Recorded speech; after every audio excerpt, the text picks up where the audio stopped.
1910, the Chapel of the Holy Innocents had been moved from Old Claiborne to roughly opposite the Maple Hall Lane.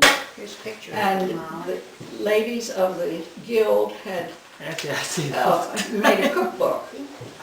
It's 62 pages, I think this one. and it had paid advertisements. It was 25 cents a copy. I have several copies, but they're kind of fragile, so I didn't bring them. But they have very funny old-fashioned recipes and ones that you could really also use anytime. 1912 was an elementary school was established, and the Methodist Church was established in Claiborne. Where was the grammar school? I don't really know. I think it may have been in someone's house, actually. I had heard it was up on the corner. That's on Across from Mrs. Moon's was Yeah, up on the that's, corner. Yeah, up on the corner by the post office. And it may have been in different places. By Flo's. Oh, yes, corner. Yeah, yes. one was on Flo's. Behind Flo's, did you say? Right on the corner, right next to it. Yeah, around the corner.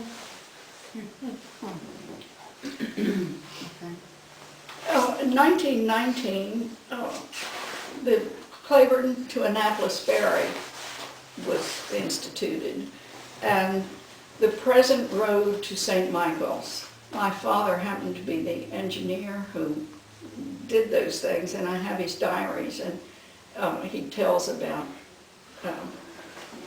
getting the rights of way and building the road and all of the exact materials that they used there. In 1938, the ferry to Annapolis was discontinued, and instead it was rerouted to Roman Coast on King Island. And the train ceased taking passengers in 1938. In the 1960s and 70s, the largest flock of whistling swans was on the Chesapeake, was in the Big Cove at Claiborne, and Dr. William Sladen was the world-renowned expert biologist who followed the Claiborne swans every year. 1977 was a very cold winter, and we had the international ice boat races here. The Star Democrat the other day said that it was St. Michael's, but really they were racing in Claiborne. We had it again last week. 1988, the lands around Claiborne that were farmlands were put in the Eastern Shore Land Conservancy, and a change began to occur where new people were interested in the town, and there were a lot of second homes, and that continues. 2008 was the Claiborne Association. Very good, thank you. Does anybody have questions for Molly or comments about any of the statements? That was really a nice That time. was very nice. Molly, when did you first come to Claiborne? 1938. 1938. All right. And that's when you were living at Maple Hall. Yes. That's right. Well, Extended or- family. yeah, right. Now, do you remember the train? I half remember it going to McDaniel. I never remember it coming into Claiborne. I was a year old in 1938. That was the year that service was. No, I don't think you remember. I mean, Yeah, My one year old. timeline isn't very good. One year old, you don't remember much at all. I remember the Daniel took Yeah. that was it. Yeah, but I think it stopped in McDaniel Yeah, Yeah. but that was the last year for it? for And passenger Claiborne. service to Right. Claiborne. Yeah. Mhm. What are the oldest houses in Claiborne?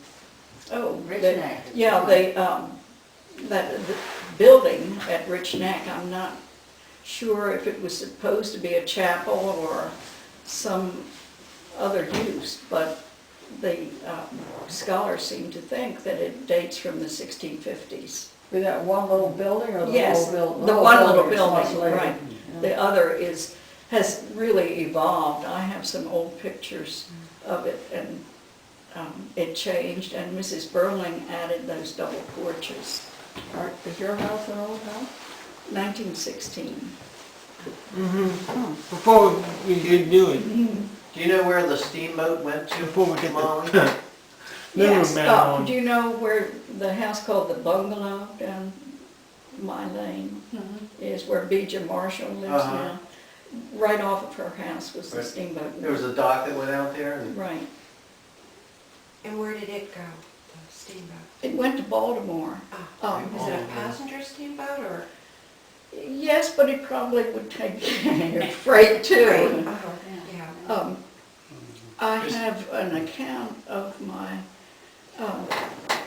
great uncle getting on that boat at something like 6 in the morning and going to Baltimore. The Tunis Lumber Company had a headquarters in Baltimore at that point. And then he took a train to Washington, and he was working on getting some patents on milling equipment. And so he went to the patent office, took a train to Annapolis, and got on a steamboat and came back to Claiborne that evening, so, So you could do it in a day? in 1874. And we really couldn't do any better than that. Depending on the traffic. He didn't have to pay a bridge toll either. No, but I guess he paid a bit on the steamboat and the trains. So you remember the Tunis family? Yes, That's wonderful. yes. Molly, were there, what were the exciting times that come to mind for you? What were the most exciting times? Oh, sailing, I guess. Yeah, I think that in the 1940s and 50s, when the ferry was still running, there were stores and lots of traffic coming through. It's a town. Yeah, City. yeah, it was just a busier place. What were the stores that were here? Well, the Joneses had a store, and then there was another one next door to the Harpers that was a bakery with various other things from time to time. There's Mr. Ron's house. Yeah, it was a store.